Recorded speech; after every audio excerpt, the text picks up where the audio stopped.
Hello and welcome back to WhitTips. In this video we're going to be looking at your use of vocabulary within your creative writing, and I suppose there's an irony here, that when I look at my title and my subtitle here, choosing the right word, I'm not happy with the words that I've selected, and I think that's the agony for any student or any experienced writer, is trying to find that perfect search for the holy grail to try and find the right word to create the right image. And it's a very difficult process to go through sometimes. What I should have put here is it's not just the right word, it's the right words. Words need to go together in order to make sense, and it can't just be one word that you're going to put in there. That's my wow word, that's my ambitious vocabulary. Teachers try to teach us this quite a lot, and sometimes we think that we've done it and ticked it off, when really that's not about effective vocabulary. It's not about putting in this wow word that you've learned because your teacher says that it's a good word. It is really about thinking about the word in that context of that sentence, and really the purpose of it, to go back to what we've been talking about in these descriptive writing videos. It's the purpose, the point. What is the atmosphere or the purpose that you're trying to create, the effect you're trying to create? Because if you think that of the effect that you're trying to create and you create it, then you've got the right word. So let's have a look, and we'll have a look at some examples in this video of how we might upgrade words throughout a piece of text that we write or create, to try and make sure that we are writing more accurately, more effectively, and hopefully again trying to attain those higher marks. So why is vocabulary important before we start? Well, we have talked in previous videos about GCSE mark schemes. For those students that are studying AQA, English language, then vocabulary is really the only thing that appears in both of the writing assessment criteria. So it comes within content and organisation. Within the content of your writing, it says extensive and ambitious vocabulary must be used, and it does link it with that crafting of linguistic devices, which we've called imagery in previous videos. And it also comes in AO6, which is technical accuracy, in 2 bullet points, which is about the spelling, the inclusion of ambitious vocabulary and the accurate spelling of it. And as it says, an extensive and ambitious use of vocabulary. And again, by ambitious, we need to be thinking about the purpose of our text, the purpose of the image that we're creating. And once we've got that, then we can start to develop that ambition within, and we can start to show off a little bit as well. And extensive, that word extensive means it's got to be throughout. So this is what I was saying in the title, it can't just be a one-off, but extensive means that throughout your body of writing, your exam response, there is a thought process and a crafting that's gone into your vocabulary, just like there is within your images as well. These things must link together. So I've created a generic task for myself here. Describe a type of weather. I'm going to choose rain because that's my favourite type of weather. Slightly pessimistic person that I am. So don't feel when you're practicing your writing that you have to be constantly working on GCSE questions and you must constantly have a picture to work from and you must be spending 45 minutes. You do not have to do that. You can chunk it down and refine some of those skills.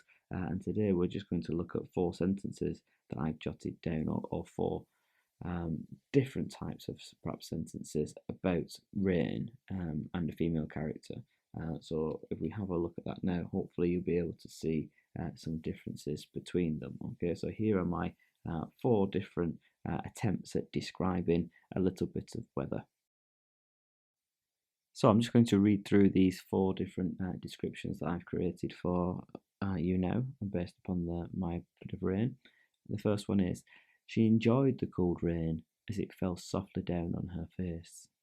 This would be a good day. The second one, the gentle rain fell softly, stopping on her skin to stroke her face. Now she was hopeful for what the day ahead would bring.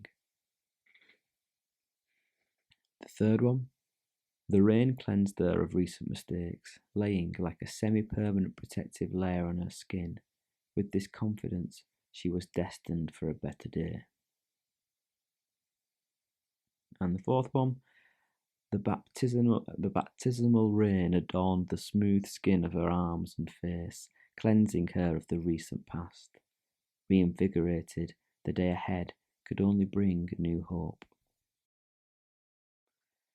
So roughly these four different descriptions would fall into the four different levels, especially in terms of AO5 content and vocabulary.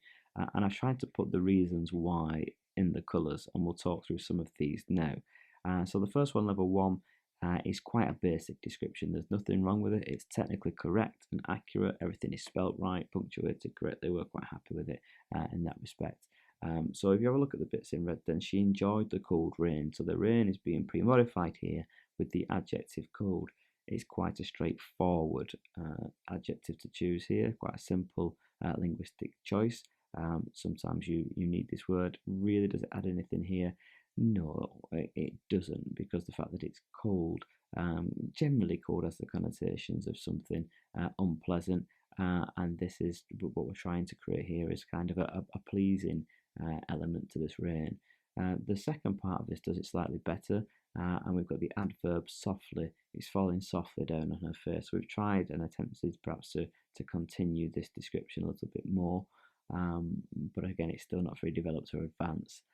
And the second sentence with this would be a good day. Note the beginning of two sentences here. Both kind of start with subjects, and there is no discourse marker to join them together. Now, discourse markers and how we connect sentences together are another way in which we can make our words flow, and they become an important part of our vocabulary, our register, and our writing because of that, because we need to be thinking about how we tie words together in sequences. And yes, that does fall a little bit more into grammar and syntax, and we'll talk about that in future videos, but do bear in mind that the vocabulary at the beginning of sentences is also very important. If you look at level 2 here, then we've got rid of the word cold and we've put in there the word gentle, which is starting now to create an element of personification there. We've still got softly, that stays in there, but we've developed that image. We've added in some more words, and hopefully those more words are not just there for the sake of it. They're there to add depth, and we want to make our reader feel here that this rain is a nice thing for her. Whereas in the first one, we're not really sure. We've told somebody that she enjoys it. Here we want to show perhaps why this rain is a nice element to try and fall upon her skin, and why this person might like rain. So the rain is softly stopping on her skin. We've got a little bit of a sibilance coming through here again. To stroke her, now we've got personification. So this idea of to stroke in here, linked with gentle, is us beginning to extend our imagery here through our vocabulary. And this is now about crafting. Writing is all about crafting, and this is about crafting words together. Look at the second sentence here. We start with the word now, comma, she was hopeful for what the day ahead would bring. We tie those things together. We tie the rain into how she's feeling, and that's quite a powerful little word there now that we don't have in that first sentence, and important. So do make sure that you're trying to tie those sentences together with words and sequence of words and phrases and clauses. If you look at level 3, the rain cleansed her of her recent mistakes. Then this time it's something different. The rain has got a much more of an action here, rather than this kind of what we talked about cliches of rain stroking your face. Now it's not just stroking her face; it's cleaning her, okay, but cleaning her of her recent mistakes. And we carry on again to develop this image, just like we've been talking about, laying like a semi-permanent protective layer. Now we've got a simile, and we've got an embedded clause in here again. We can start to, as we add things in, to start to be more creative with our punctuation, and all these things tie together within our writing to move us up. You can, like I said at the beginning of this video, you just can't just put a word in and expect to move up a band. You've got to put that word in and make it flow and tie it in, and that takes practice. So we've got this semi-permanent protective layer in here. Well, semi-permanent and protective layer is quite a nice little phrase that we've built up here. It's not stroking her now. This is something, it's not permanent. Okay, so we're hinting to our reader and our examiner here this might last. This feeling from this rain is only temporal. It's not going to be there forever. But whilst it's there, it does give her this new confidence. And we've put that in as an introductory clause to our next sentence. With this confidence, comma, she was destined for a better day. Now she's not hopeful. We've taken that word hopeful out and we've put destined in there. We've also got the comparative adjective here of better. So we're comparing it back. Now our reader is thinking our examiner is working. We like to make people work when we write as well.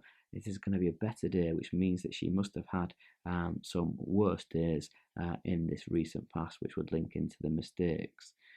And in level 4 here, the rain now is it's not just cleansing her, this is baptismal. So this idea that the rain has kind of got some kind of holy, if you will, religious quality in there as well. And now it's not just lying on her skin or stroking her skin, it's adorning her skin. So the choice there of words when we put a word in there like adorn changes it, because now adorn, the connotation of it, makes it seem like this rain makes the character seem not just more confident but almost more beautiful, and again it creates that kind of I don't know, this mystery about this character through the rain and the interaction to our examiner and our reader. Smooth skin is still in there of our arms and face, cleansing her of the recent past. Sometimes we just like a phrase, and once we land on a phrase that we quite like, we can keep reusing that within our writing. I quite like this phrase recent past better than recent mistakes, because I feel like there's a bit more. It's a bit more a kind of oxymoronic. The past is infinite, so it goes a long way, but the recent past just adds that little bit of precision as well. Okay, things have not been going so well for this character. Could it all change? Could she book this recent trend? I think it's quite important. I just like the phrase recent past. Some words you'll write down and you think, yeah, they really go together. And remember them and keep using them and see where you can fit them in, if they do fit in. And you can see here in my next sentence, reinvigorated, the day ahead could only bring new hope. What I've done here is I've started off the second sentence this time with a verb, because in the term of she is now a reinvigorated character, which is quite a tricky thing to do sometimes. And again, I've been varying my punctuation and I've got a colon here because I think this word is important. This is the effect of the rain. I want my examiner to know if this rain has got this holy quality. It does make her more beautiful. It does make her more hopeful. It does clean her. But not only that, it reinvigorates her as well. And if you look at the second word that I've highlighted in this sentence here, could only bring a new hope. I've put a modal verb in there, could. And the reason why I've chose this word is because it could only bring new hope. Doesn't mean that it is going to bring new hope. So again, I'm making my examiner and reader work subconsciously to think, well, we've got a bit of a situation here where this could go well for this character, or maybe she's misread this situation. Maybe the rain and this feeling she's got now is not going to last, and maybe this day might not be quite as good as she thought it could be. And it gives me options in examinations in writing to develop and tweak that. Okay, so modal verbs can also be important pieces of vocabulary.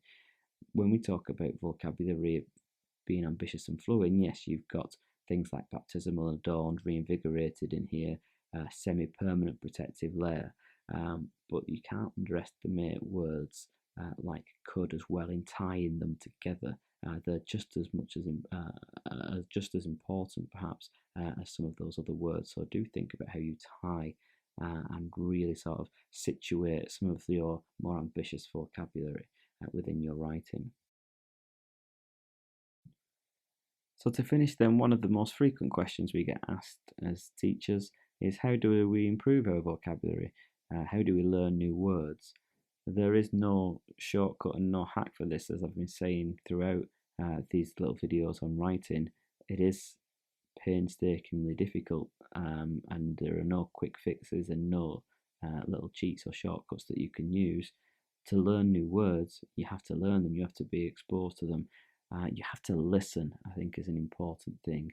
Whether you're watching a new television program or you're listening to a conversation that two people might be having somewhere, and you hear a word, there has to be that curiosity to think about, I need to know, I quite like the sound of that word. I need to now go and find out what it means because I'd like to use it.